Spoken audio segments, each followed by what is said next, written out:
खुलुमबाय बड'लेण्ड रादाब नायगिरि बयनिसिमबो फुंबिलिनि गोजोन हामलायथि बावहरबाय। दिनै 19 मार्च 2025 इं मायथाइनि सानसेनि फान्जामुथियाव थानाय राशिफोरखौ फरायथिनो लाबाय। मेष राशि मेगननि बेराम नुजाथिनो हागौ। बायजोआव ओंखारोब्ला सांग्रां थानांगोन। रां खरसा जानो हागौ। वृष राशि गोसोनि साननाय हनाया जाफुंगोन। थांखियाव सौहैनो हागोन। साना गोजोन जागोन। मिथुन राशि गोसोनि साननाय बायदि जाफुङैयाव गोसो खामग्लिगोन। मावनो दांनो गोसो गैयै जागोन। साना दुखुजों बारलांगोन। कर्कट राशि रांखान्थि बिथिङाव जौगागोन। मोजां मुवा बेसाद सोरजिना लानो हागोन। बिमा बिफाखौ गोजोन होनो हागोन। सिंह राशि साना गाहामै बारलांगोन। उन्दैफोरनि मान होनाय मोनगोन। बायदि मोजां हाबा मावनो थुलुंगाखांगोन। कन्या राशि फिसा बाथ्राखौ लानानै खैसार साजानो हागौ। सुथुर बांगोन। सानै हयै बाथ्रा रायज्लायनांगोन। तुला राशि साननाया जाफुंनाय नङा। थांखि लानाया फैमाल जागोन। सानबाबो आगोर मोननाय नङा। वृश्चिक राशि सोलोंथाइखौ लानानै लामा दावबायनांनो हागौ। गियानि गुनि सुबुंखौ लोगो मोनगोन। जिउआव जौगानो हागोन। धनु राशि साना बायदि मोजां बुब्लिजों बुंफबनाय।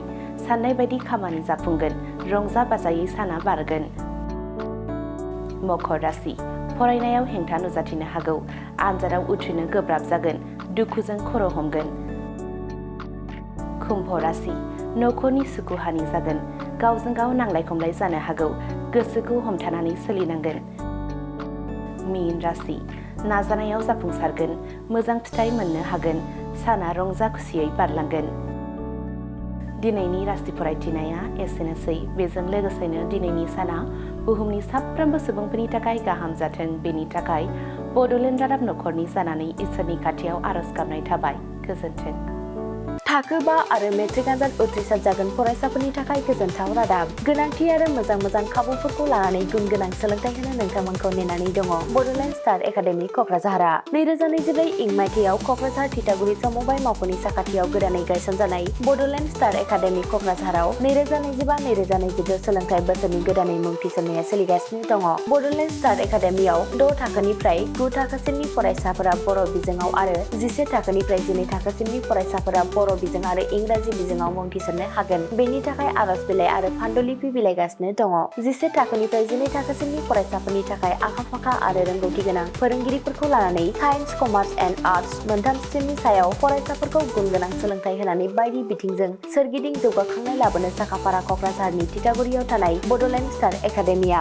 बड'लेण्ड स्टार एकाडेमियाव मुं थिसननोब्ला बाङाय बेसेनाव मुं थिसननायनि गेजेरजोंनो फरायसाफोरा गाहायाव होनाय माखासे खाबुफोरखौ मोननो हागोन। इंराजि सोलोंनायनि खाबु, साखोन-सिखोन थाखो खथा, बिजाब बाख्रि, BPL थाखोनि फरायसा फरायसुलिफोरनि मुं थिसननायाव 20% मासुल रेहाय होनाय। बेजों लोगोसेनो नोंथांमोनहा JEE नीट आनजादनि थाखाय बेसेन नाङै फोरोंथाय, मान्थलि मक टेस्ट, जिउ राहा दानाय बायदि आयदाफोरनि उफ्रा सोलोंफारिफोरनि खाबुफोरखौ मोननो हागोन। हौवासा आरो हिन्जावसाफोरनि थाखाय मुलाम्फा गोनां मोजां जामुं आरो मोजां थाग्रा खथानि खाबु गोनां हस्टेलनि खाबुफोरखौबो मोननो हागोन। बिदिब्ला गोबाव खालामाजासे नोंथाङाबो बड'लेण्ड स्टार एकाडेमियाव थाबैनो मुं थिसननायनि थाखाय सुलाद लादो।